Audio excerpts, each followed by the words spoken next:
Well, hello everyone. This is Encounters, our premiere episode.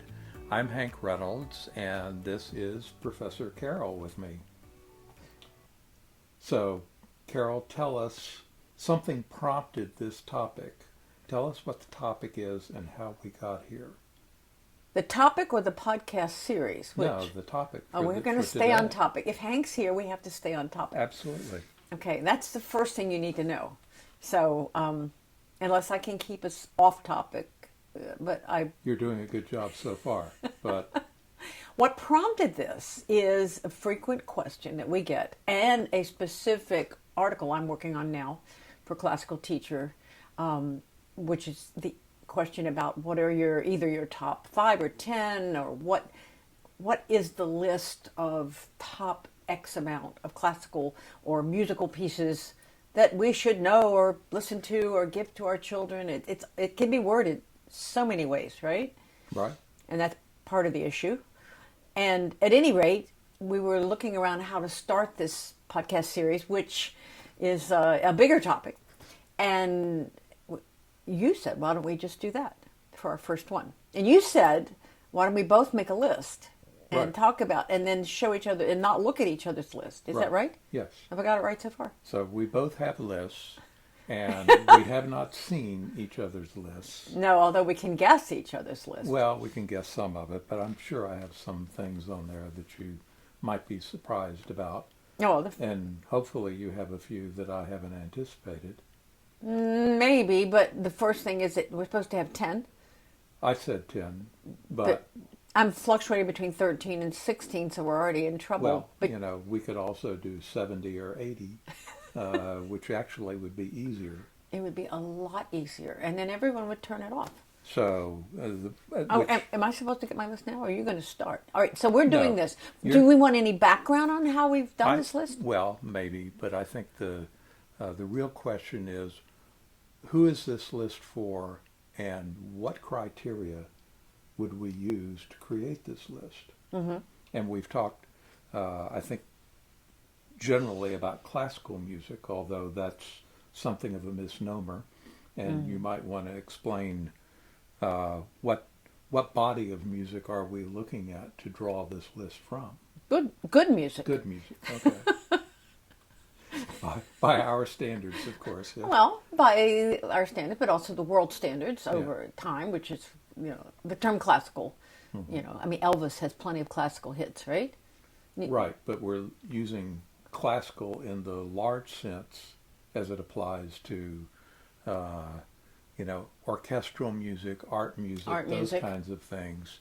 And we're using classical in the narrow sense to exclude things like Elvis and classic jazz and classic bluegrass, right? He's just... maybe you have jazz and bluegrass on your list. Well, I didn't think about putting bluegrass on my list. Well, I think that's a different podcast. It is. And we hope you'll join us for that one. Right. Okay. So at some point, we'll talk about the value of jazz and bluegrass and folk styles and things like that. Yes. Maybe even pop. But for now, we're drawing from what we'll loosely call art music. Okay. And it really is impossible to make this list. So, I mean, we're going to do it anyway, but just as a caveat, it can't be done. I'm glad you said that, so I don't have to. Right. So anyway, and I also think the other question is, what is the goal of this list? Who would use it? What is it good for, other than just amusing ourselves? Mm-hmm. And maybe someone else. We might amuse someone else. I don't know. I don't know. We're not so used to doing this together. Right. Most of our conversations are not in front of a camera. They're before I stand in front of a camera or other places. I stay behind the camera, which is where I like to be. But you're so good. Good at what? At being... You're so funny. You're so funny, and you're such a good speaker and teacher, which is how I first met you. But that's a different podcast. That's an entirely different podcast. Okay. So why don't we start? Why don't you give us part of your list? Oh, I have to get it. Now, notice his is typed up nicely. That's because my computer works with the printer. Yes, and we had some internet changes yesterday, so it's not that I don't normally print things. What? Should I give you one that you're not going to expect me to say? Well, you could, yes. Which, Okay. Okay. All right, here it goes. Ready? What if it's on my list too? If it's on your list, it's going to be astonishing. It's possible there's It's some possible. duplications. This one is possible. Okay. The Overture to the Marriage of Figaro by Mozart. Okay. Is it on your list? No, that's not on my list. Okay. But go ahead. Give me. Let's do 5. Oh. But they all have reasons. Yes. Okay. Oh, you're writing them down. Oh, Well, I'm just going to look over your shoulder. I want to write it down All so right. that I can rebut All right. it later. Yeah, okay. Okay. Prokofiev's Vision Fugitive, or Fugitive Visions. I've surprised him again. Yes. I set out in part to surprise him. You want another one? Sure. Well, that won't surprise you, and that won't surprise you. You Well, only you want don't the have to surprise me. All right. Well, Give me a mixture. the Brahms gorgeous song, Opus 105, number 1, called V Melody and Like a Melody. Yeah. That doesn't surprise you. No. No. I have to give you 5. Give me 2 more. 2 more. All right, this one will surprise you. Bernstein's Overture to Candide. Mm-hmm. It's a great piece. Okay. We just heard it performed a couple nights ago, and it just reminded me what it. Anyway, we're not supposed to talk about them. You did. I didn't. But Oh, you weren't there. I wasn't there. Yeah, because you were watching. Okay, Right. I remember. And the opening of Bach's Christmas Oratorio Part 1, the phenomenal chorus instrumental piece called Jachzet Frohlaket, which is a kind of a massively fabulous rejoicing moment. With timpani. With timpani, with lots of timpani. Bah, bah, bah, bah, bah, bah, bah. Okay. Right? Well, That's 5, okay? that's 5. Can I So- use your pen? Yes. Are you going Thank to you. scratch those off? Oh, well, I guess I could, but I was going to write down what you said, Well, or unless I can guess. no. Let's talk about yours Oh, because mine. you're covering a fair amount of territory I from am. Bach to Prokofiev, well, to Bernstein. Mm-hmm.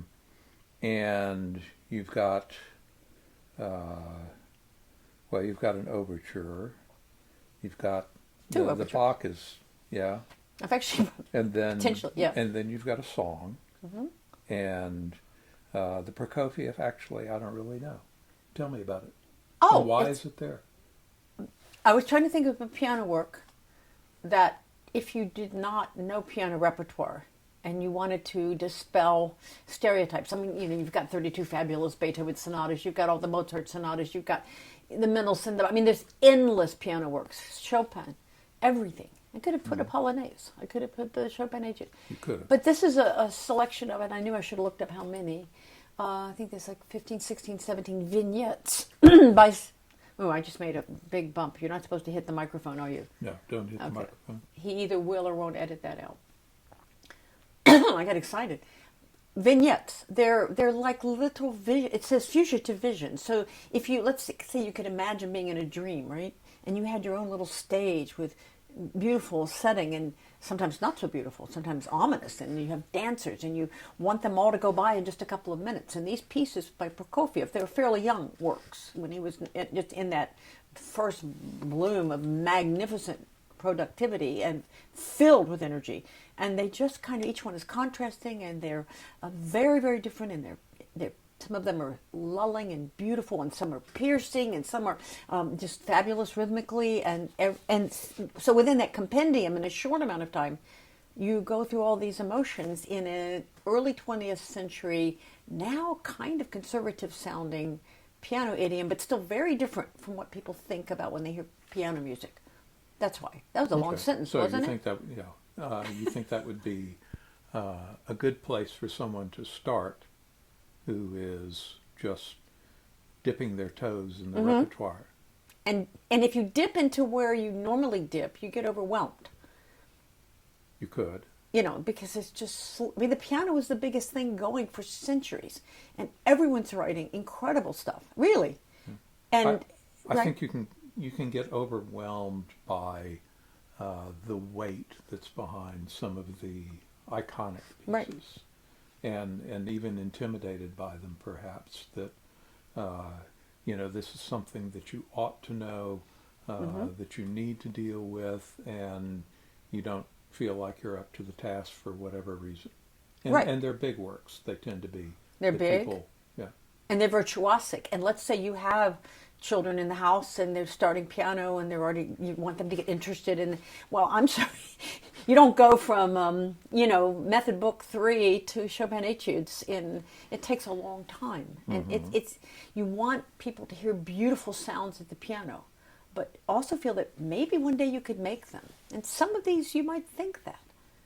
Okay, and you've also got The Marriage of Figaro would be It's a perfect. kind of a standard, but an accessible and reasonably short. Yeah, It's okay if I sing them, and I didn't mean to. You're talking. you can sing part of them if you'd like, but not all of them. Okay. It's a perfect work. Now, tell us a little bit about V Melodien and why that's there. Well, it's one of Brahms's, who knows how many, incredibly perfect, again, perfect seems to be my word, beautifully gorgeous. Can you say that? Songs, it's lush. It's kind of like if you like dark chocolate with sea salt caramel in it, that's how the melody of the song goes. And once I don't think I would like that, but yes, you would. but All I right. like Brahms. Well, use some candy bar you like. I tell you the experience. I have had this come up in a lot of different courses when I can put it in, especially with adults. We're talking about art music. We're talking about 19th century Romanticism. We're talking about painting, color. It doesn't matter. And when people hear this, after the second hearing, they're like, "Ooh, how have I lived this long without this melody?" Plus, you find it transcribed for cello, for violin, for flute, for piano. I mean, it's for a singer. It can be sung in different registers, high or low, very low. But it also has a viola part typically with it. It does, and it has this idea. So now suddenly we're in piano, voice, and chamber, and it's just once you know the melody, you're not going to want to go back to not knowing it. It's also an example of how Brahms can write a very long melody. Right, long, not meaning boring. Long, just No, not boring, but how he can sustain something and keep it interesting for that length of time. like dark chocolate with caramel sea salt. Yeah, kind of like that. Why didn't I think of that? Because you don't like? Yeah, okay. Which of those two things don't you like? I'm not a big fan of caramel, and I don't see what sea salt has to do with any Yeah, of that. that is trendy. Yeah, I think it will pass, and we'll go back to hopefully, dark along chocolate with caramel. along with pumpkin, right? Pumpkin goes. We need a pumpkin music in the fall. Well, We'll that do would one. be popular, no doubt. It will be. Okay. Maybe Starbucks will sponsor it. Okay, I'm going to give you All right. 5 of mine. All right. And of course, I made this last night. If I were making it now, I'd probably have something different on Oh. there. So I might change my mind as I'm reading. Who knows? Because, as we said, it's impossible Yes. to do this. Yes. Okay. So don't feel bad if you can't do it. You're Okay, right. so All right. I'll start with Bach, and I have the Little Fugue in G minor. Oh, that is so nice. Thank you. I didn't write it, though. I did try to play it at some point. I am sure you played it beautifully. Well, parts of it. There were a few rough spots here and there. But right. just, partly because I think you need to know some Bach. And fugue is really, kind of what you associate with Bach being, he did everything well, but fugues are, kind of his thing. Yeah. And so what fugue is accessible, and the organ repertoire, of course, which is typically how you hear it. It's been transcribed for other things, but that's just it's only about a 3-minute fugue. It's a standalone fugue, and it's not terribly typical in some other ways, but it's a popular piece. Could you define what a fugue is in case? Not in the length of time that we have. Well, how about the two-cent definition? Well, a fugue has a subject, which typically, oddly enough, is 11 notes. I did not. What? It's true. In the art of fugue, the subject is 11 notes. Where have I been? Lots of the fugues have 11 notes. Not all of them. Some have more, some have less. but 11 is kind of the sweet spot, let's say. And this subject is a good bit longer than 11 notes, so it's a long subject. A long 11. Yes. Like a baker's dozen.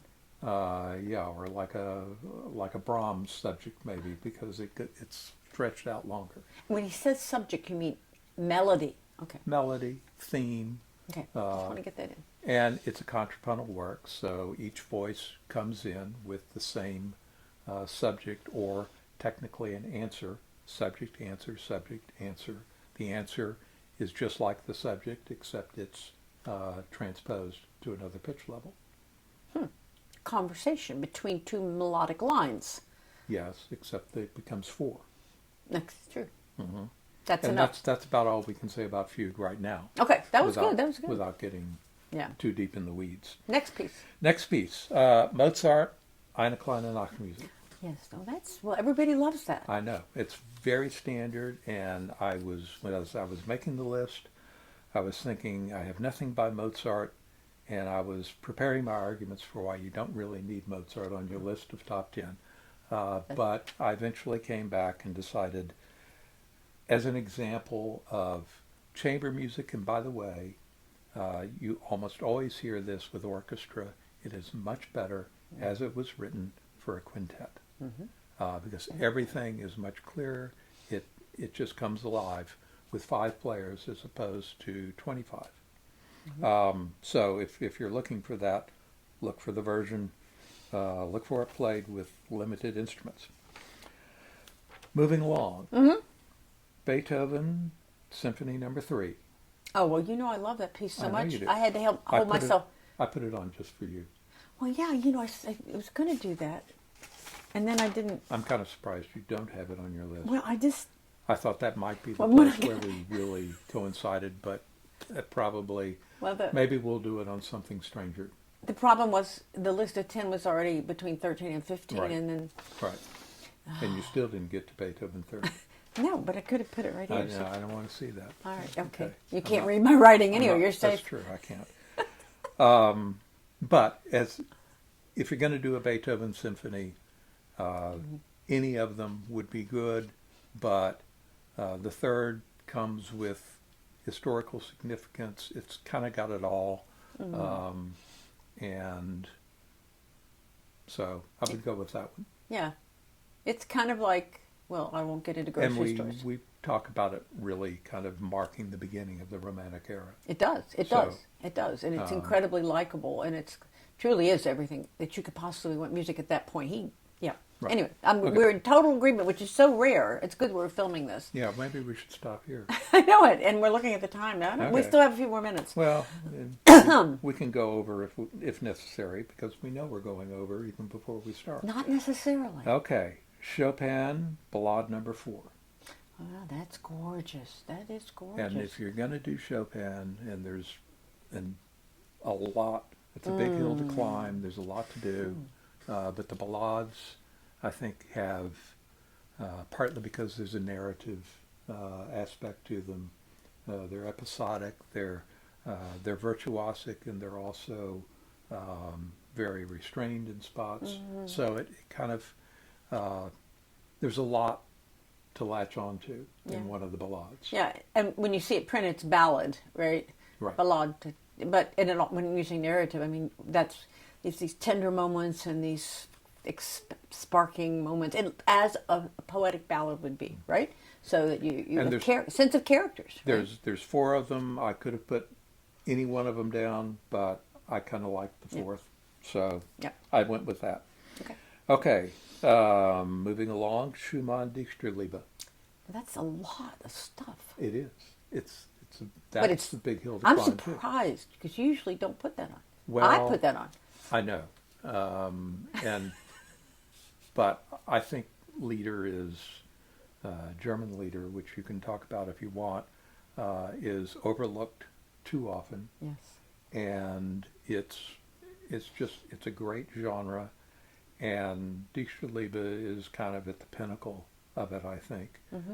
If really, you should start with Schubert before you get to well, you have Brahms too. I know. So I'm in between the two. I know. But the list only has 10 on it, so Or yeah, I had to 13. go straight to Dietrich-Lieder. Yeah. I love that is the poet's love, and it's a story. And there's one happy song at the beginning, right? Yeah, and then it goes downhill. It goes straight steadily. downhill, but slowly and fantastically, really. Uh-huh. The imagery in it, and if you actually know that song cycle or come gradually to know that, this is not what you give your 7-year-old, okay, right? No, You know, no. but you come to know that cycle and see how the story unfolds in those songs and the beautiful prelude at the beginning and at the end with the piano. I mean, you're there. You don't. That just is the door to a lot of things. And the two epilogues that are Right. in their instrumental. Yes, piano, right? yeah. Yeah. Oh, they're gorgeous. So, and my list obviously is not meant for kids. Oh, see, So- well, some of mine would be. Yeah, some of yours Very well, much would be. Eine kleine Nachtmusik Yes, certainly could be. yes. Did you give me and a 4 few. already or 5? I stopped I gave you writing. 5. I What have forgot you to got? write after the Your first turn one. again. I only wrote 1 down. Well, they're all memorable, so go ahead. I have to write things down so that I don't Yeah. forget. Yes, Did so you that I'm keep my accountable. I did. I've kept it warm though. It's That's true. It's Okay. all right. Did you give me 4 or 5? I already? gave you 5. Oh, Bach, they were- Mozart, Beethoven, Chopin, and Schumann. because I only show one of my that I copied. Okay. Are you ready for me again? Yeah, Oh, golly. unless you. Just happy with your list. Well, I may not. Okay, well, you know, if you're going to do something medieval or Renaissance, and you don't, especially if children are involved, there's so many amazing instrumental pieces. You know, we teach the vocal works, we teach the sacred music, we teach the motets, we teach the mass settings. But you feature in your performance picks the Gabrielli it's brass pieces, right? Which a lot of young, this is music that's really old, right? 500-600 years old. I mean, this stuff's been around, a lot of it. 1600s. Yeah, well, some of it 1500s, right? I'm even Yeah. thinking of it. When you're looking at earlier periods, I think if you pull things in that have instruments, even though that's a smaller amount of repertoire, it's so brilliant. It's so timeless, and it puts your ear into the sound of Renaissance music, right? Right. Immediately and memorably. So I was looking at the Suonare, the sonatas Gabrielli, the different the canzonas, and so it's not even a list; it's just an area. But these were written at a brilliant time. These, particularly in Venice, with fantastic level of music, and San Marco, St. Mark's, this just kind of one of the pinnacles of Western culture in terms of that period, of that time, and these people, and you can't go wrong, really. Well, in the performance picks, I have one with original instruments, and I have another one with modern brass. And I learned those pieces with a recording that I can't find many years ago, because it's antiphonal, and it was the brass section, I think, from the New York Philharmonic and from Philadelphia, but two of the major orchestras. Really? I don't remember. It could have been Boston, could have been Chicago, but Are you saying on the same piece they were on the on same either piece, side? they were doing the antiphonal effect. You would So- hear orchestra number 1 and orchestra number 2 echoing each other, which is part of the style. So like a baseball game, Well, no, Basketball. just the way it's written. but they really were But separate. That's okay. that's all part of Wow. San Marco is. Yeah, but they were in different parts of the basilica. yeah, but they weren't like keeping score and batting and everything. Okay. Well, in a way, they're not keeping score I on know, this okay. either. I mean, They're just all right. Never mind. I'm they're taking just this joining down. forces. Never mind. And of course, it was all modern instruments, and it was a fabulous recording. And I can't find it now, but Oh, is it available still somewhere on apparently eBay? not. I don't know. You've looked? I haven't looked I everywhere. love looking on eBay, as you Okay. well know. Well, you can go look. Okay, so when you say original instruments, does that mean that they're falling apart from 400 years ago and Well, what does no, that mean it to means people? sackbuts and cornetos and things like that don't have the brilliance of the modern brass instruments. It's a more restrained sound, and there are other groups of instruments that can do these works. They can come with strings. There's some with vocals, but the original instruments has a very different sound than the modern brass instruments. So- Right. I tell you, if I had heard that when I was in school, my whole Okay, this can I say that? Yeah, I think my whole attitude towards early music would have changed. Well, it's not that early. No, but it for me. It would have been early coming up as a pianist. I thought Right, anything before a Bach fugue It was was before the piano. before the invention of I don't know, the wheel. Really, Close. because it's a different sound world, and Mm-hmm. I didn't have an understanding of it back then. Okay, what else do you have? Oh, did I just give one? Yeah, You what did I just say? gave one. Oh, I say the aria. I was thinking categories, which is another podcast. Why, Right. for me, I have to think in categories. Would be Casta Diva from Norma. Mm-hmm. Now, I'm not recommending the whole opera unless you really love this kind of a massive work that, anyway, it's very interesting, but it's not where I'd start. But this one aria, which is a magnificent melody that, you can't live without it once you know it, where the singer begins it and the chorus comes into comment, so that throws you into this whole world of the early or not so early of romanticism, where you no longer have the singer singing an aria and then the chorus comes along and then but instead it's a weaving, a scene at aria, as it was called, a scene with aria, and you're surrounded by this gorgeous sound. I keep saying that word, but it is, and a phenomenal melody, and then incredible virtuosity. It's very difficult, and then it gets tossed up into the stratosphere with what we call coloratura, all this melismatic, florid singing that's incredibly difficult, and not many people can sing it. But without the entire opera, the aria by itself Yes. is suitable Oh, for children. yes.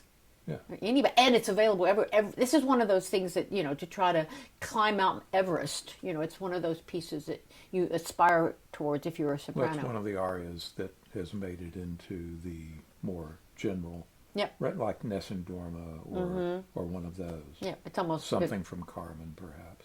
I bet a bluegrass person Bill Monroe could have done that. Maybe. How about one of yours now? That's a little hard to imagine, but no, we're still on yours. You have Why? Well, I mean, I want to hear one of yours. Mine are getting weirder as we go. all right. I had Nessun Dorma on my list. Okay, so because those- I think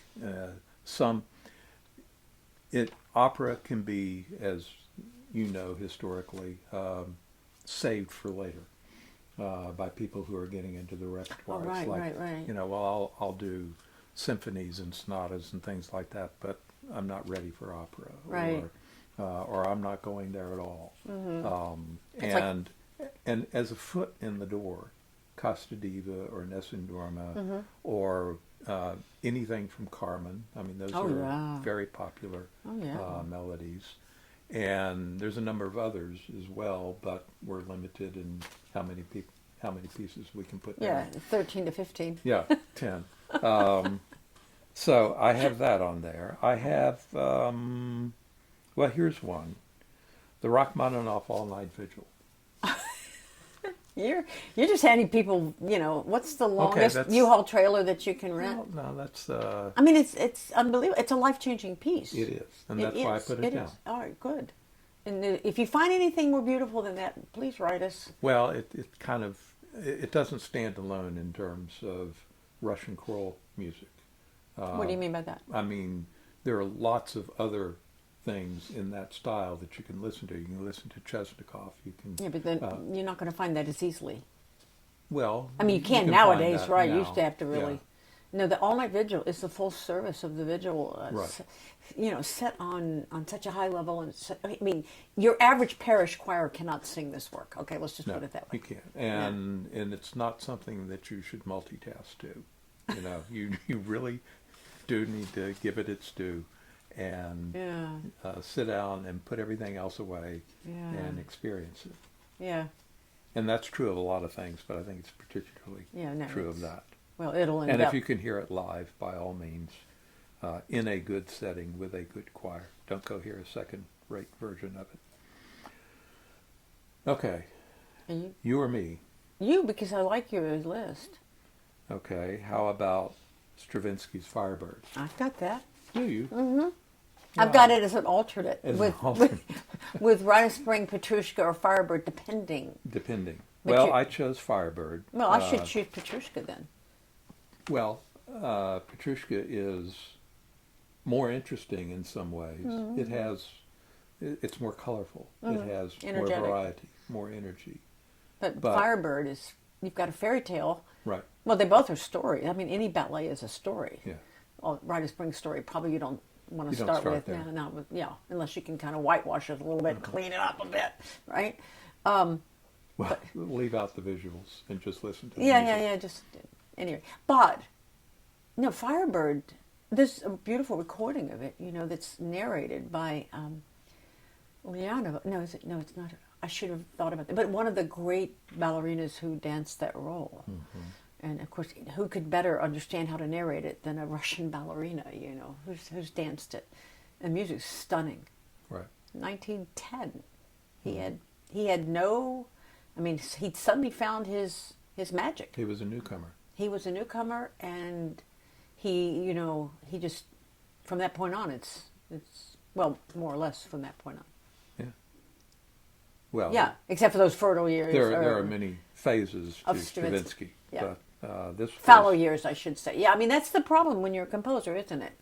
It's a problem. Yeah. You have this magnificent period where, or if you're lucky, you get these. Where you have for Stravinsky 3 major works in a period of as many years, Mm-hmm. and really, to most people's mind, never surpassed. Never surpassed, and then suddenly you're in the First World War, and everything changes. Everything changes, and people are scattered, and places are blown up, and it will never come back to what that world was. Right.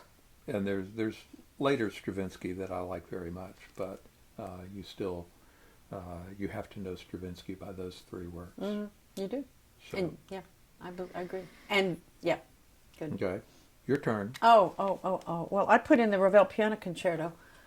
Okay. Number 1. There's 2. The second one's for left hand only, which is so interesting and so beautiful. But the 3 movements of the Ravel Piano Concerto are a musical world. Really, each movement very, the fast, the more aggressive movement, and the gorgeous, tender, beautiful slow movement, and then the rollicking third movement. No, you can't. If you want to introduce yourself or your children or students to a piano concerto format.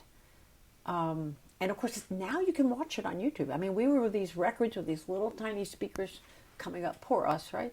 Right. And now you can pick your performance ensemble, and hopefully not with little tiny earbuds, but with good speakers and good headphones, right? Right. And you can see. And you can compare performances. And you can compare performances and in performance environments too, concert halls and places people do this. Anyway, it was a super piece. Do you agree with that piece? Yes, but I have a different piece by Ravel. I'm still debating between 2. Oh, you had 11. No, I'm not committed to that. So okay, scratch it out. I would go with Miroirs. Oh yeah. Mm. And I would be very inclined to say Gaspard de la Nuit, but Miroirs is a better introduction, I think. It's Gaspard piano. is a bigger hill to climb, I think. It is a bigger hill. Piano piece, Miroir. The movements have beautiful poetic titles, Mm-hmm. right? Just reading the titles is nice, and then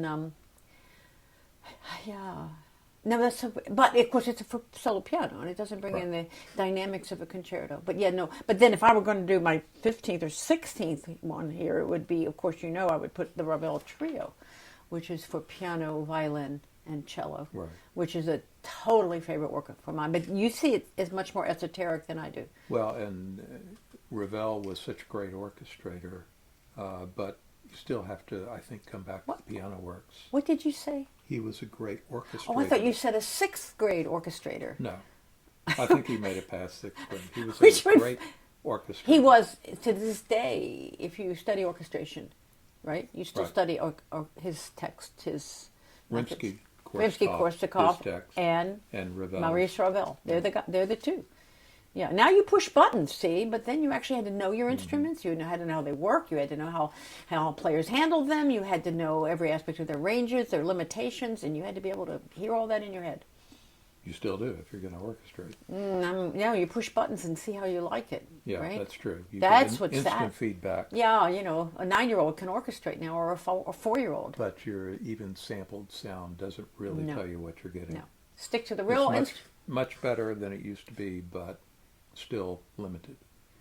Maybe they'll fix that. I hope not. Okay, I'll give you my 10th, and then it'll be your turn. I don't think we need to stop. Mahler Symphony 4. Oh. Well, you That one surprises you? Well, I thought you might say Symphony Number 1 because that's a great way to get in Mahler. No. If you're going to do Mahler and you start with the 4th. I know. Well, I mean, I've been involved with talking and writing about the 4th. Yes, you have. A lot. And but you do that after that wouldn't be the first piece, probably, would it? For Mahler? Mm-hmm. Depends on the age, depends on the person. Maybe, but I think it's one of the shorter symphonies. It's one of the more engaging.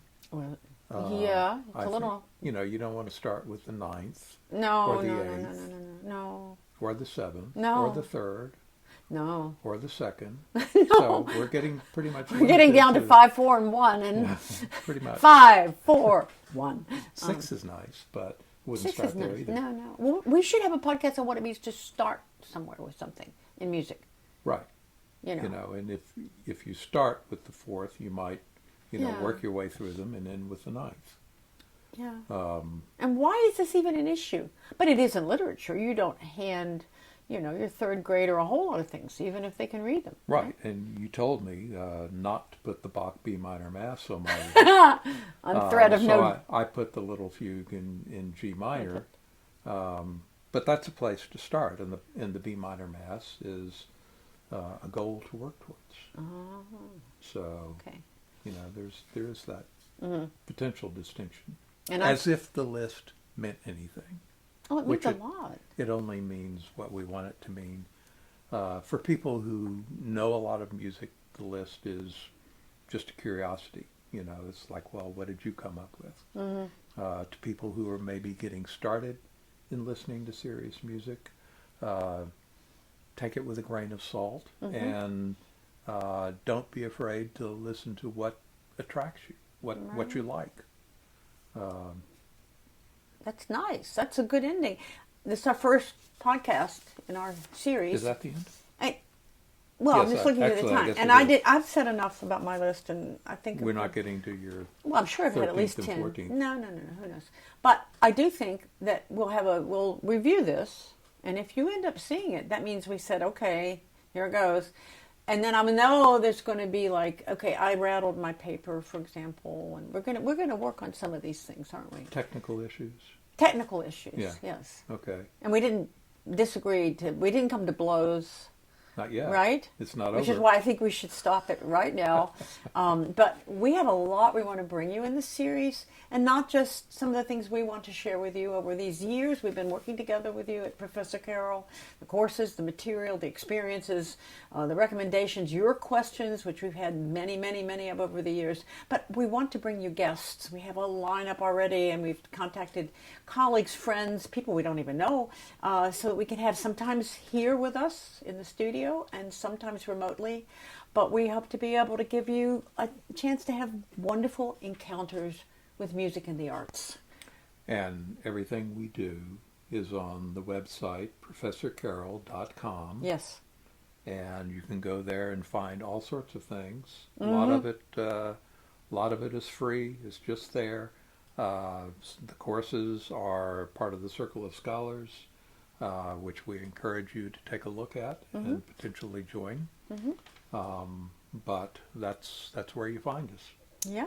Well, you'll find us next time when we do this again. True. This was kind of fun. Kind of. Yeah. Well, we'll see what people say, Right. whether it was kind of fun. We hope. Thank you very much for joining us. And if you have a list, send it to us at carroll@professorcarroll.com, or is that probably enough, just that one, That's right? probably enough, yeah. Yeah, because I could give you, it's like I can't stop, right? So I have 15 on a list of 10. I could give you 3 other emails. Carroll@professorcarroll.com will get to us, or through our website where we have a contact sheet, right? Right. Is that enough to say? That's enough to say. Yeah. Say goodnight, Gracie. They won't know what that means if they're young. Well, okay. They may not know what it means if they're not young. Oh, okay. Good night, Gracie. That's another We could do the Chet and Dave sign off. I don't. Chet Huntley and David Brinkley? What was that one? I don't remember. We'd have to go look it up. We'll have It's probably Good Night, Dave. Good night, Chet. Yeah. We'll work on the ending, all right? Good night, Carol. Good night, Hank.